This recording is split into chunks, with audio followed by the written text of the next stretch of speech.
This is Ryan and Michelle, and welcome to the Celebrate Marriage Cast, where we hope to restore and reclaim godly marriages through honest and real conversations.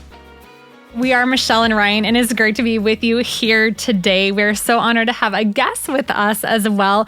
We know that this holiday season is typically a joyful, cheerful, jolly time, but depending on what you're going through in your life, there's also really heavy stuff going on. And we think that our guest today is going to be a really great help for whatever it is you're going through, whether it's in your marriage or relationship, maybe some soul wounds that you're working through.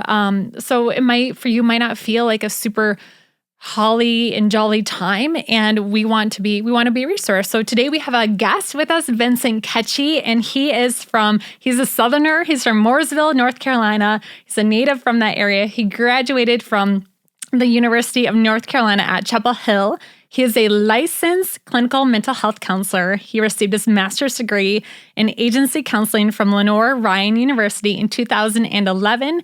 Vincent really enjoys working with men and women of all ages as well as couples, and his greatest strength is he is an encourager, and he has also been married for 18 years. Welcome to our show, Vincent. We're so glad to have you. Thank you. Thank you for having me. Yeah, and so you're in North Carolina. The South is home for you, and we're just talking before the show, and I could kind of hear the accent a little bit, which is so cool. So awesome! Welcome to our show. Well, Vincent, we're gonna jump right in, and just one of the things in couples that I hear all the time is this conflict that comes up, and there's usually one topic that always seems to come to the top of everybody's list. It's communication. Mm-hmm. Where does this problem come from that we have this difficulty in our marriages, in our relationships with communication? Well, I wish it were simple, but I think it's just really, at least for me, so I mainly counsel couples or do marriage counseling. I'm seeing today I've got 5 after this. That's a full day. Yeah. Well, usually I see about 5 or so during the day. So it's, communication, like I said, I wish it was simple, but it is so complex. I feel like there's all these layers to it, and there's many different ways that things can just go sideways, I guess, with people. And sometimes it's easier to figure out what's going sideways, and sometimes it's very difficult to figure out what's going sideways. And it takes quite a while to even figure it out or even know that is happening. Yeah, it seems like I don't know. It seems like communication is like the catch-all, though, that everyone's like, oh, we just aren't communicating. Mm. And I don't know. Sometimes, I think it's more, I look at our own lives and it's like, well, it didn't start as communication. I mean, we were dating and we were great communicators. Sure. And then all of a sudden you get married and it's like, do you just become bad communicators? I think so. So with my couples, I start off and I kind of get a whole history. And yes, just like you say, most of my couples will start off, hey, they were good to talk to, easy to have conversations with. And then now you're looking, 5, 10, 15 years down the road, and they hardly speak to each other. They can't communicate. Mm-hmm. I think, so, of course, when you're initially dating, it's, you like the other person, you're wanting to know the other person, right. You're open. There's not those kinds of things that have happened where that person's hurt you or something's where you've hurt them. So your guards are not up. Usually not up as much. Sure. Usually when you're first earlier in the relationship, but then later on in the relationship, you may have those guards up in those areas, which may cause some of your lack of communication. And then as life moves on and different issues come up, I feel like what happens is you hit these triggers and you didn't know them previously, but now they're triggers as you talk about something. And what I mean is, let's say like for the husband, it was about, I don't know, money buying a car or something like that. The finances to buying a car. Well, y'all hadn't bought a car together and you're 5 years into marriage. Now you got to buy a car. Well, that whole idea of buying a car together just sends the husband into a spin. Sure. And Okay. where maybe they don't hear what the wife has to say, it's hard for them to talk about it. They don't realize it, but they start coming across as aggressive or at least or aloof or something like that. And now a problem starts. And now there's an issue with buying larger item, things, and it's with communication, and it didn't start like that. And now there's a little seed planted in that area. Hmm. And then later on, that one may rear its head again when you're trying to buy something else that's larger, maybe a house, maybe buying some, car for the kid, who knows what. But I think all these things, they build up over time if they're not dealt with. And many times these things we're talking about, they're so abstract, you don't even realize it's happening. Sure. Yeah. Vincent, how do you create awareness to recognize that something like that might be happening and then prevent that from happening in the future? Because it sounds like it's a lot of layering of things that really do build up. So with my counseling, what I do is I'm very methodical. So we first we kind of talk about these different layers. I see communication as a lot of different layers, and different ones are kind of, I guess, off kilter, I guess. The first layer I talk about, I kind of go over some of the layers. One of the layers would be like, is it assertive or not assertive? And what I mean is that's what I would call your environmental or learned way. This is, you learn how to communicate that way. And so that's the first one I go over. The next one I go over is what I call biological, which are what I call, some people are painters and some people are pointers. And that's a whole different way of thinking. Painters generally, when they communicate, they tend to paint a picture and give lots of details. Pointers, on the other hand, they tend to come to the point when they're communicating. All right, so those two different layers. Then there's a male-female layer, where women understand things differently than men, and that's not the same as the painter-pointer one. And then there's a deeper layer, and I put this one in the category of attachment, I guess. It's kind of like ways people learn to attach, and some deeper kind of spiritual aspects. What I mean is, like, everybody has a soul, and their soul is, what I mean by soul is, it's how they organize things within themselves. So they have spiritual DNA, and some of that spiritual DNA is not right. It's off.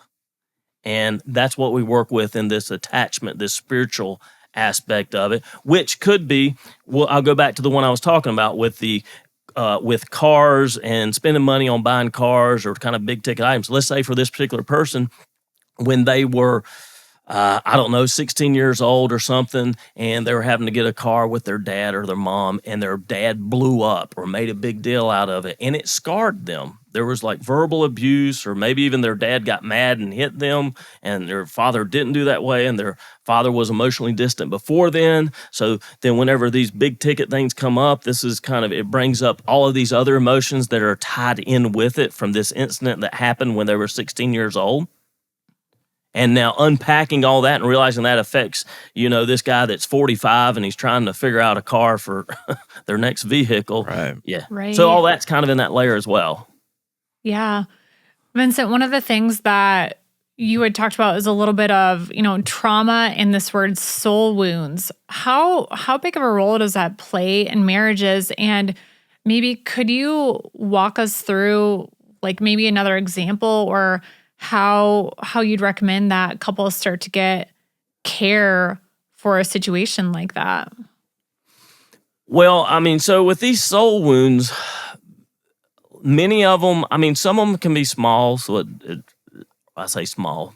You may learn a little bit about it, Bible study or something like that, or you read something and it helps you to kind of work through, or at least you get some understanding. Sure. Some of the deeper ones, it's really, really difficult to work on those because we're in so much denial about them.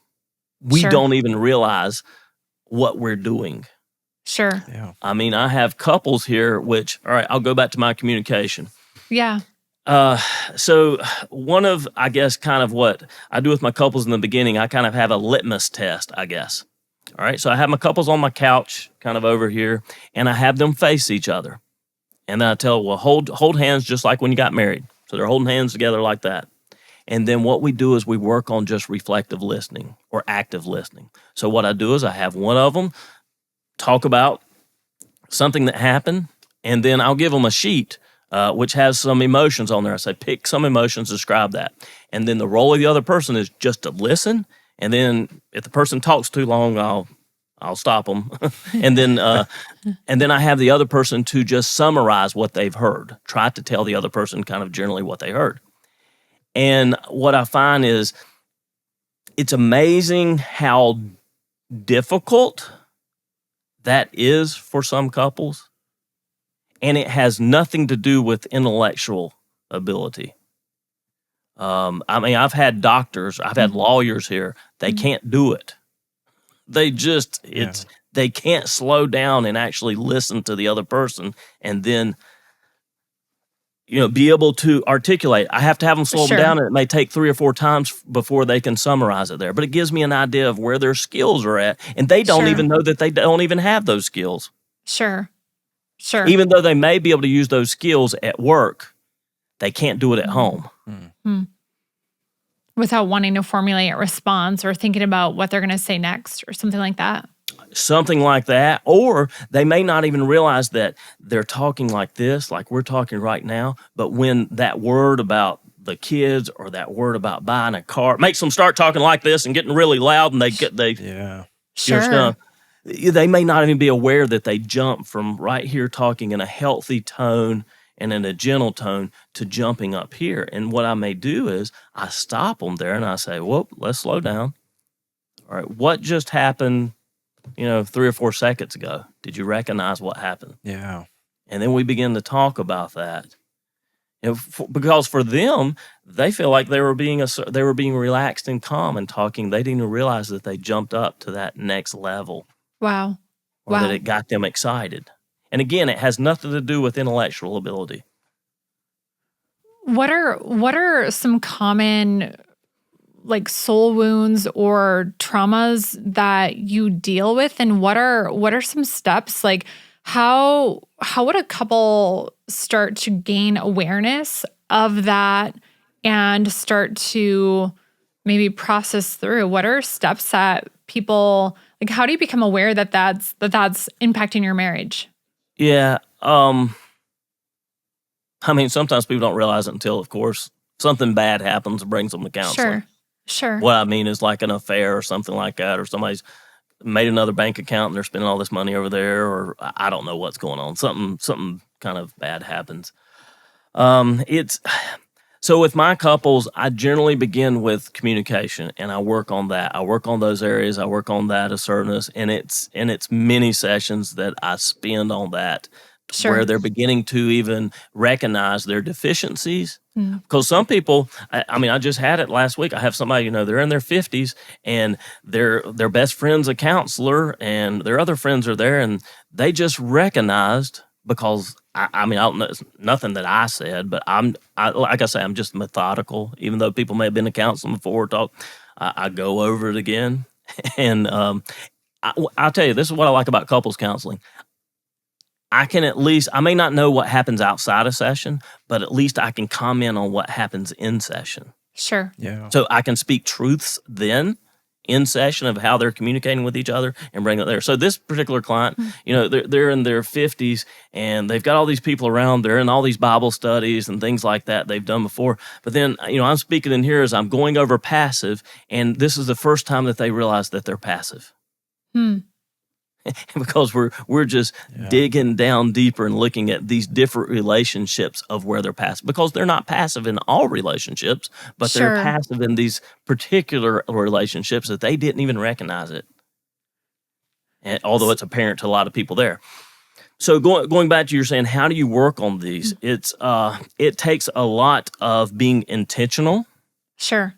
So I think for some, it may be going, to marriage retreats. It may be going to, a Bible study or your Sunday school class or your life group. But many times those only get surface level. They don't really get deeper.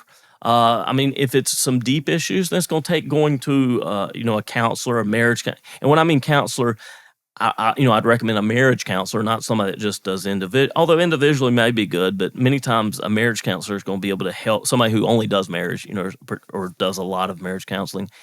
Sometimes I have couples come in and I have to figure out, all right, is this something that's really bad? Let's say if your husband or your wife is dealing with alcoholism, right? That's a big major thing that has to be dealt with. Communication, of course, is horrible in that relationship. Or let's go over here that let's say one of the spouses has had an emotional affair.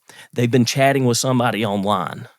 Or they've had an affair, a physical affair, or it's went from emotional affair. And usually my definition of emotional affair is this, or at least this is how they start. It is talking to someone of the opposite sex about your marriage.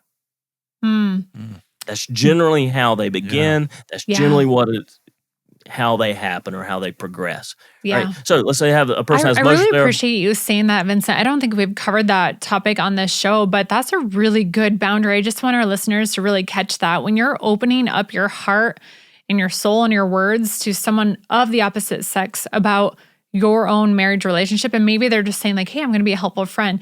Like that's a really risky area. So if it's of the opposite sex and if it is something that is negative. So, all right, I'll go back to my layers. So I talk about this. This is when I talk about the assertive. So I have kind of this chart and we kind of break it down. And everybody knows these words, but 95% of the time people don't know my definition. It's vastly different than what they got in their head. Sure. So I've got this chart. I'm showing y'all. I know you can't kind of see it there, but I go over passive, and we go in depth. We talk about what the behaviors of passive, the nonverbal behaviors, or your nonverbal of passive, the beliefs of a person when they're passive, the emotions of a person when they're passive, the goals of a person when they're passive. So we go in. Then I talk about aggressive, the same kind of categories. Then I talk about passive aggressive. And then I ask them, each one of these, all of these are negative ways of communicating, but we talk about those and try to understand when they do those in relationships, because everybody does all of these to a certain degree. Sure. We're all sinful. We all kind of do it. So going back to what you said, as we were talking about the talking to someone of the opposite sex about your marriage, that would be in the passive aggressive category. Sure. You're there, you're talking to someone else, or you go more biblically, it's gossip. It's, when the healthy is to talk directly to your spouse about that together and sitting down to do that. So we go over that, talk about truths to that person about what they're doing is a way. So I spend a lot of time doing that. And then the last one is the assertive or the healthy one, which my definition, one definition. I give many definitions, and many times my definitions don't make sense until I can actually give more meat to it. What I mean is like examples, and we'll talk about scenarios, like what happened here with you. Were you passive aggressive? And then I'll ask the couple, what does assertive look like in this situation? Sure. So assertive, my definition is, the big thing is that a person is relaxed and calm. Their demeanor is relaxed and calm. And then they are honest and direct about their feelings, their needs, and their wants while they're talking to that person. Sounds like a safe space too. Yes, and it's making a safe space. All that is part of that, making sure that they feel comfortable so they can open up. So going back to I have people work on that. That's a huge one. It takes a long time to get people to work on that, to even build up those skills, because a lot of people don't even realize they don't even have those skills. They're oblivious to it. Then I talk to the painter-pointer, and they don't know anything about that. So that's a whole nother area. Then we get to the other ones, up to the soul wounds, which is even deeper. And for a lot of my couples, I tell them this: if I have them work on their homework outside of session, and then, if it gets heated, stop talking, come back in session, and we work on it so we can make it healthy or show what it's healthy about. But now, getting back to your asking what to work on, so those ones with, let's say, that are having these, let's say, alcoholism, dealing with that with one of the or with an affair. So part of my homework, I give hard homework, but it's good. It's healthy homework. I would have clients go to a support group. It's outside of this counseling, which would be like, the one I recommend is Celebrate Recovery. Sure. which is a Yep, large. we have a You can group go online here and see at. Celebrate Recovery. Yep, we have one at our church. Yep. And they do the hard work of Celebrate Recovery while we're working on the marriage counseling. And many times with Celebrate Recovery or with a support group, God really uses the people there. So you may have the least educated person who never graduated from high school, but then they may be saying the same thing that I'm saying or I've been saying, but they may say it in a different way, and it speaks to them that time where they actually hear it and take it to heart. Sure. I think the valuable thing though about going in your own home church area would be that community, because I see it happening here within our church and congregation is, man, that they're like thick as thieves. Like they sit by each other on the weekend. They're like in each other's lives. And I think that is such a beautiful thing of accountability too. Like really having people walking with you. So yeah. It is. And it gets really deep with Celebrate Recovery. And yes, a lot of mine do go to their churches, or I have ones who don't go to church and they end up going to the church where they have Celebrate Recovery. Yeah, yeah, we've seen that too. Kind of and then some don't have options of going to different ones if there's not a lot of them around. I think so. What I'm hearing from some of that is just starting, if our listeners can start to identify how are they communicating with their spouse. Is it passive? Is it aggressive? Is it passive aggressive? Or are you able to be assertive? And also realizing that some of these might be unnoticeable to your own, to the naked eye of just you and your spouse conversing, where it might be time to have professional help just to watch or observe how are you really communicating. So I think that, those are great nuggets. I think, Vincent, like the question that I have, and I'm just curious, for our listeners, what is that point, that starting point, or maybe just like the point that, hey, we need help? Great question. Like what is that to really say, okay, we're in trouble, we're not communicating well. We've identified maybe there's layers. What is that point? Well, I'll say this. I think a lot of people don't know what healthy communication is. So it's hard for them to know what it is, because they're looking at their marriage and saying, well, mom and dad did this, so it's okay. That's just what happened there too, but it was unhealthy. Yeah. So I like to go back to what I said there before. Can they have a conversation seated together, holding hands, and talk about a difficult issue? Is that something they could try at home and just see? Yeah, most definitely. That's what I'm saying. Now, if they can't do that, they need to go to marriage counseling. Sure. Yeah. Okay. If they can't sit there and hold hands and talk to the other person about a deeper issue, then they need to have a professional helping them to do that. Sure. Yeah. I think this idea of layers is so so interesting, because I think we've identified this, or at least I have, in the way that I communicate, is that there's so many different layers. And one of the things we've talked about on our show is I'm very analytical, very like to the point, and it's easy for me to communicate that way and not acknowledge feelings behind certain things. Yeah. And so some of that's being a male, some of that's my own, the way that I communicate. So, I mean, to hear that is really, there are so many layers to this. Yeah. And it takes a lot of work to realize why.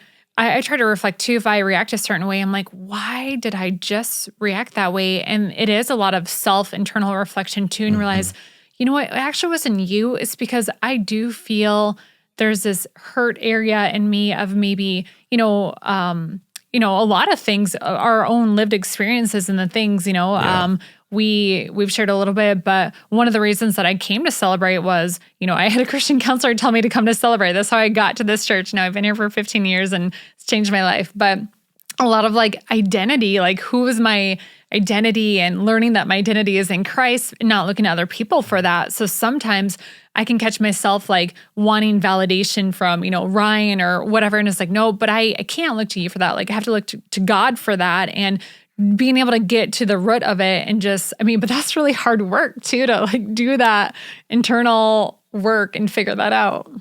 It is. It's really difficult to do that. And it's amazing. One thing I tell clients, I say, you've been very brave to to be here. Yeah. Yeah. Yeah. To be here in this office. And you would be amazed. So I charge people if they don't show up, if they don't give 24 hours notice. Yeah. You'd be amazed at how many people will pay me not to show up. Wow. I'll give a story. This was a young couple. They're like early 20s. And it was kind of funny, kind of not. They weren't married. They were dating. But I guess they felt obligated. They came in and gave me cash and said, we're not coming to the session, but here it is for that session. Wow. So yeah, it's hard. Funny. It's difficult. Yeah. So to go to counseling to work on this, it's being very brave because you're being vulnerable. Yeah. Well, Vincent, this has been so good. Thank you for joining us. Just as we wrap up here, we've got our 3 questions that we ask all of our guests, just kind of rapid fire here. Vincent, what is your marriage why? Why is it important to you? Why is marriage important? Yeah. Okay, well, I'll try to make it short. So for me, became a Christian, well, I say rededicated my life at 18. I wanted to understand what the Lord wanted me to do. So I was like, I heard that song, you want me to go, I'll go, or that. Anyway, I went to inner city Chicago, didn't feel called there. I went to Kenya, I didn't feel called there. I was there a couple of months. I worked at a children's home for a couple of years. I loved it, didn't feel called there. I worked doing stained glass windows for about 20-some years because I felt like the Lord wanted me to help kind of there. And during the middle of that, I asked the Lord, what if I were to do anything to help build the church, what would that be? And I feel like his answer to me was marriage. Those are the building blocks. Strong marriage. If you have strong marriages, you're going to have a strong church. Yeah. And so that's why marriage is important to me. Great. Yeah, that's so good. All right, best date night. Well, I don't know about night, but for us, it's going on hikes. We love to go to the Blue Ridge Mountain and go up on a peak and to spend time together and have good conversations there. That's great. And then lastly, what's bringing you joy in your marriage right now? Well, so my wife and I are pretty big readers. I like to read long historical, biographies. She likes to read fiction. But anyway, we read Lonesome Dove together, and we've been discussing the characters there. So we love reading and discussing characters and understanding and connecting that way. That's great. I love that you guys are discussing that book together. Vincent, thank you for being a guest on our show today. Where can our listeners keep up with you? So our website is, our business is Christian Counselors of Mooresville. So our website is ccofmooresville.com. And then also have a podcast, and it is relationshiphelpers.net. So you can go to either one of those. All right. Thank you. And we can put those links in our show notes as well. So, well, thank you so much, Vincent, for being a guest on our show today. And I think just what great insight into the world of counseling. And yeah, if that might be the best next step for your relationship, we would encourage our listeners to, maybe listen to that prompting on their heart and take that step if needed. So thank you for being a guest on our show today. This has been the Celebrate Marriage Cast. We look forward to rejoining with our listeners on our 5-Minute Friday, where Ryan, I haven't really even told you what we're doing a little bit. Well, I guess I told you high level. We're going to do vision boards. Oh, great. And we've done those in our house, and we're very excited to take those to the listeners. So we talked about it, but we're doing it this Friday. So, and if you need additional help on your marriage, check out celebrate.church/marriage. Make sure you subscribe and share this episode with a friend. And we hope you continue to have a great week. See you on Friday.